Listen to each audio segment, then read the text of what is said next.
Танцы, песни, стихотворения, документальные фильмы. Сегодня все посвящено Черному дню в истории ингушского народа. Утро 23 февраля перевернуло все.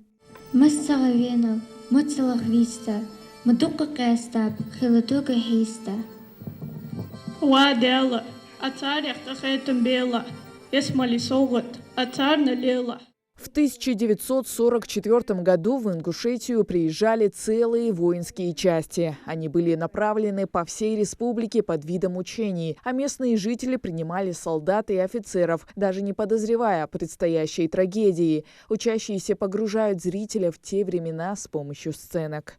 Капитан телефон приказ дал 23 февраля 5 часов утра выселяем жителей Ингушетии, Чечено-Ингушетия. Сидерик сарайш хамаш проверки сагвусыгват шали. Да сдут шанч кахетер сунцарих жбеха ханиш халыяр чох.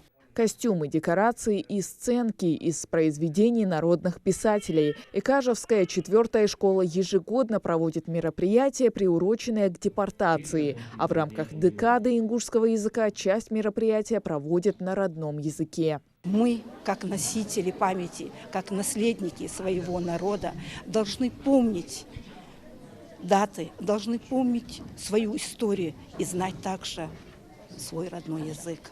Знание родного языка дает человеку оптимизм, уверенность.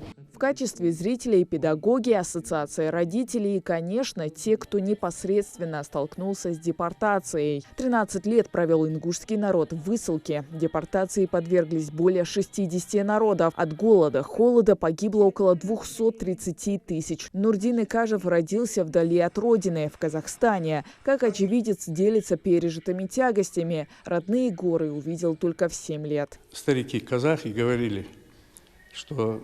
Значит, если бы не вы, если бы вы не приехали, мы бы здесь тоже с голоду умерли бы, Йохар. Я говорю, с чего вы это говорите? Почему так говорите? Вы нас жить научили, Йохар.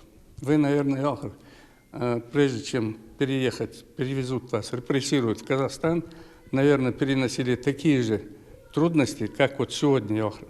Самое главное – никогда не забывать, что именно стойкость, мужество и вера в лучшее помогли народу выжить в суровых условиях. Эти наставления из уст Нурдина Икажева звучат не только для учащихся, но и всех жителей республики. Хава Газикова, Мухаммад Дарсигов, Новости 24.